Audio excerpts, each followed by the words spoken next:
परेशानी तो ऐसी नहीं थी, फिर भी मतलब थोड़ा सा पढ़ाई लिखाई में, जब चारों बच्चों को हम लोग पढ़ा रहे थे तो बिजनेस छोटा था, हम लोग बहुत मेहनत पढ़ाने के लिए। मेरा बेटा भी बहुत मेहनती था, मतलब पढ़ाई इतना लगन लगा कर पढ़ता था कि उसका हम मतलब वर्णन नहीं कर सकते हैं। वहाँ नवोदय गया, नवोदय में भी सबका दिल को जीत लिया, इतना मतलब अच्छा मतलब बच्चा था। नमस्कार, मैं अमन और आप देख रहे हैं न्यूज़ फॉर नेशन। बिहार के तमाम ज़िलों में जिस तरह से बिहार का नाम आज रोशन हो रहा है और यूपीएससी के परीक्षा में बिहार के लाल ने जो नाम रोशन किए, पूरे बिहार इस पे गर्व महसूस कर रहे हैं। और आज नवादा ज़िले के कुछ ही दूर पर हमारे एक प्रखंड है, जिनका जो प्रखंड आता है पकड़ी बरमा, यहाँ बाज़ार के रहने वाले जो निरंजन कुमार है, उनके पिताजी की मेहनत, ऐसी मेहनत है शायद आप भी सुन के चौंकिएगा। उनके पिताजी खैनी की व्यवसायी करते हैं और खैनी का दुकान चलाते हैं, और हम आपको दिखाएंगे वहाँ की भी तस्वीर। लेकिन पहले उनके पिताजी हमारे साथ बैठे हुए और इनसे ही जानेंगे कि किस तरह से इन्होंने खैनी बेचकर और बच्चे को ट्यूशन पढ़ाकर इन्होंने अपने बच्चे को यूपीएससी में सफल दिलाया है। क्या कुछ कहेंगे आप, उनके पिता है, क्या कुछ कहिएगा, क्योंकि दोबारा वो पास किए। बहुत बहुत धन्यवाद और बहुत खुशी की बात है कि निरंजन कुमार दूसरा बार टॉप किया है और 535वां रैंक लाया है। बहुत खुशी की बात है। पहली बार जब वो किए तो दूसरी बार कैसे वो किए? उनके बाद शादी हो गई, कैसे पढ़ाई किए, फिर भी वो जॉब भी कर रहे थे, कैसे किए सब कुछ? बहुत मेहनत किया, रात दिन मेहनत करना पड़ता है यूपीएससी निकालने के लिए, और मेहनत बहुत किया है। बहुत कठिन परिश्रम करने के बाद ही रिजल्ट आया है। जिस समय आप अपने बेटा को पढ़ा रहे थे उस समय ये क्षेत्र कहीं ना कहीं अपराध की ग्राफ में थी और लोगों को पढ़ने में दिक्कत होती थी। कैसे अपने बेटा को इस मुकाम पे आप भेजे? मेरा बेटा निरंजन कुमार 6ठी क्लास में नवोदय विद्यालय गया और 2004 में 10वां करने के बाद इंटर करने के लिए साइंस कॉलेज पटना गया। वहाँ से इंटर करने के बाद आईटी में परीक्षा दिया, आईटी निकाला। उसके बाद कोल इंडिया में असिस्टेंट मैनेजर के पद पर कार्यरत था। उसी बीच शादी हुई, शादी के बाद भी मेहनत किया और यूपीएससी निकाला। आज वो कहाँ रहते हैं? नई दिल्ली। उनकी माँ है, माँ की जान क्या कुछ कहिएगा बेटा के लिए? बहुत खुशी होती है मुझे कि मेरा बेटा पढ़ लिख कर एक अच्छा आदमी बना, सभी परिवार का नाम रोशन किया। आज आपके आँख में जो खुशी की आंसू है, आपकी बेटा बहुत मेहनत की है। किस तरह से मेहनत करते थे, उस समय क्या परेशानी झेलते थे आप लोग? परेशानी तो ऐसी नहीं थी, फिर भी मतलब थोड़ा सा पढ़ाई लिखाई में, जब चारों बच्चों को हम लोग पढ़ा रहे थे तो बिजनेस छोटा था, हम लोग बहुत मेहनत पढ़ाने के लिए।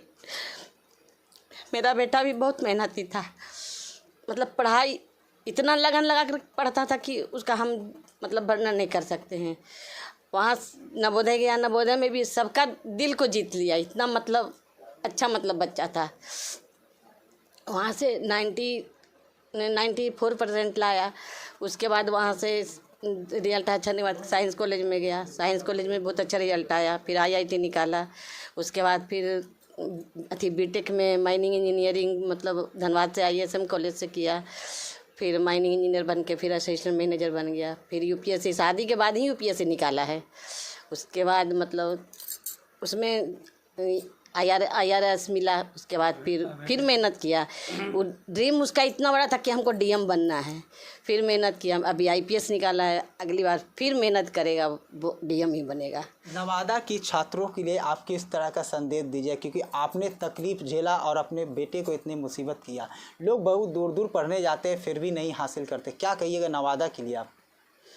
हम तो यही सबको कहेंगे कि माँ पापा का अति ध्यान में रखते हुए मन लगाकर बच्चा लोग पढ़े कि सभी का नाम रोशन करे, परिवार का नाम रोशन करे, आसमान को छुए। सबसे हमको यही मतलब अति विनती है कि मतलब सब मन लगाकर बच्चा लोग पढ़े, अपने मम्मी पापा का नाम रोशन करे, जैसे मेरा बेटा आज नाम रोशन किया। देखिए उनकी माँ है, माँ ने बात करते करते आँख में आंसू है। ये आँख में आंसू आना ये खुशी की आंसू है, क्योंकि काफ़ी मेहनत से इन्होंने अपने बच्चे को इस मुकाम पे पहुंचाया। बता देते वारसलीगंज क्षेत्र उस समय एक ऐसा क्षेत्र था जहां पर हत्या का सिलसिला खूब चलता था और लोग पढ़ने के लिए आने जाने में सोचते थे। जब शाम 4 बजने के बाद सूरज डूबती थी तो लोगों को निकलना मुश्किल होता था, लेकिन उस दौर में भी इन्होंने अपने बेटे को एक अच्छा शिक्षा दिया, एक अच्छे संस्कार दिए, जिसके कारण आज इनके बेटा ने एक अच्छे मुकाम हासिल किए हैं। पूरे प्रखंड भर में तमाम लोग खुशी मना का इनके पास पहुँच रहे और गुलदस्ता दे रहे और इन्हें बधाई भी दे रहे। कुछ और भी हम दिखाएंगे आपको तस्वीर सीधा। तो देखिए यहाँ पर कुछ जनप्रतिनिधि भी यहाँ के लोग हैं जो यहाँ पहुँच रहे हैं और इनके पिता और इनके माता को गुलदस्ता देकर इन्हें बधाई दे रहे हैं, क्योंकि इनका बेटा ने नाम रोशन किया। क्या कुछ कह रहे हो, उनकी बातों को भी हम सुनाते। मैं सर्वप्रथम निरंजन जी के माँ पिताजी को धन्यवाद देना चाहता हूँ, जिन्होंने ऐसे लाल को पैदा किया है। और साथ ही साथ निरंजन कुमार हमारे बिहार के नवादा ज़िला का, साथ ही साथ हमारे प्रखंड का नाम रोशन किया है। ऐसे लाल को मैं धन्यवाद ज्ञापन करता हूं और छात्र छात्राओं को मैं कहता हूं कि इनका अनुकरण किया जाए। ये छोटे से बिजनेस करते थे अरविंद बाबू। आज अरविंद बाबू का नकल और अभिभावक लोगों को करना चाहिए।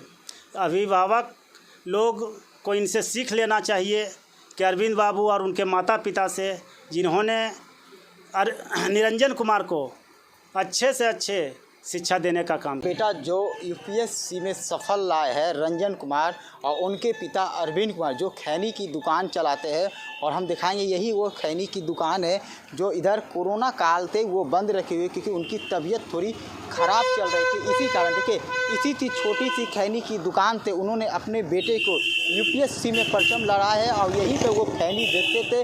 और उनका बेटा यहीं से ही पिता के साथ अपने हाथ को मजबूत करते थे और पिता कमा कर बेटे को देते थे, और वो ट्यूशन के माध्यम से उन्होंने इतने बड़े मुकाम हासिल किए हैं।